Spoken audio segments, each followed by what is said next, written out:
جی میں ہوں سجاد انور اور آپ دیکھ رہے ہیں میرا یوٹیوب چینل مختلف۔ آج میں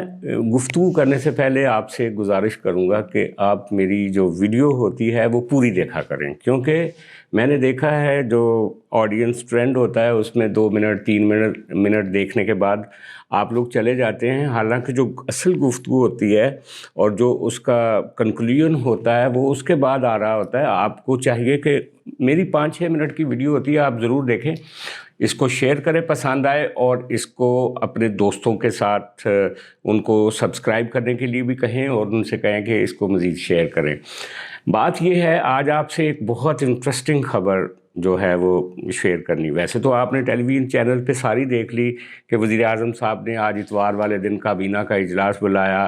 اور کہا کہ جو پیسے دینے کا فیصلہ ہے وہ کابینہ نے کرنے کی بجائے وہ پارلیمنٹ کو بھیج دیا۔ میں اس کی یہ جو خبر ہے آپ نے سب نے سنی، اس کی جو اندرونی کہانی ہے، ان سائڈ سٹوری، وہ آپ کے ساتھ شیئر کرتا ہوں۔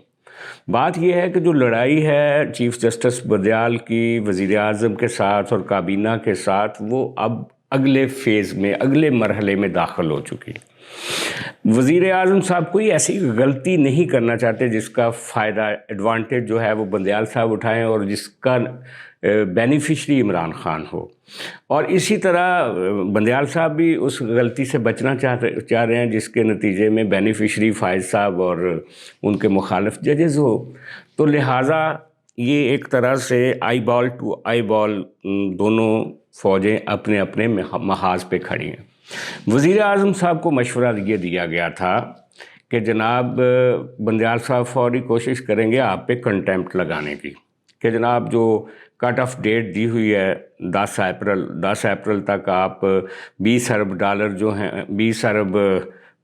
پاکستانی روپیز جو ہیں وہ دیں الیکشن کمیشن کو، اور آپ کو تو پارلیمنٹ منع کر چکی ہے کہ آپ اس فیصلے پہ ہی عمل درآمد نہ کریں، لہٰذا آپ اس کے اوپر ایک پارلیمانی کور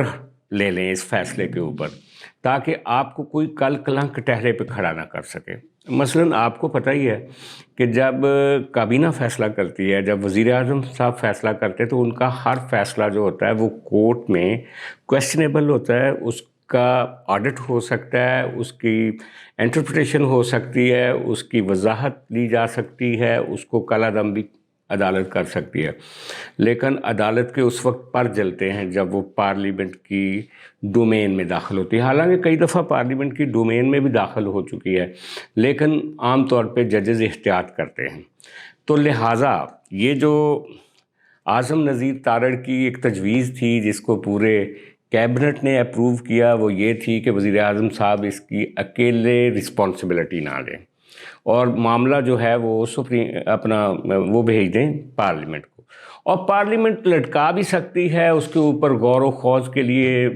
کئی دن گزار سکتی ہے۔ سپیکر صاحب کے پاس اختیار ہوگا وہ اس کے اوپر کیا رولنگ دیتے ہیں، اور سپیکر صاحب کی جو رولنگ ہوگی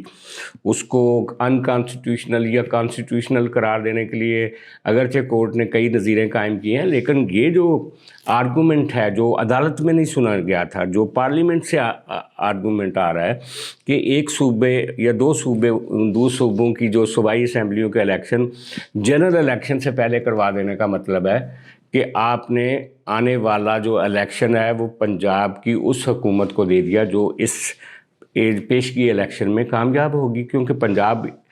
پاکستان کا آپ کو پتہ 60% ہے، 20% اگر کے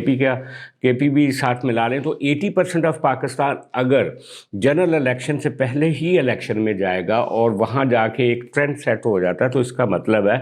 کہ آپ کا جنرل الیکشن بھی ہوسٹیج ہوگا اس کے حوالے سے۔ اور دوسری بات یہ ہے کہ صوبہ سندھ اور بلوچستان جو ہے وہ اس سے مارجنلائز محسوس کرے گا۔ یہ ایک پارلیمانی بحث ہوگی، اس میں سارے صوبوں کے لوگ اس پہ بات کریں گے، اس کا کنکلیوژن، اس کے اوپر رولنگ جو ہے وہ پارلیمنٹ کے سپیکر کی ہوگی۔ تو کیا پھر یہ سارا کچھ کرنے کے باوجود بندیال صاحب میں یہ طاقت ہوگی کہ وہ وزیر اعظم صاحب کو سیپریٹلی الگ کر کے کٹہرے میں کھڑا کر سکے، یا پارلیمنٹ کے فیصلے کو انکانسٹیٹیوشنل قرار دے سکے؟ بندیال صاحب تو ویسے ہی بیک فٹ پہ چلے گئے ہیں، وہ میں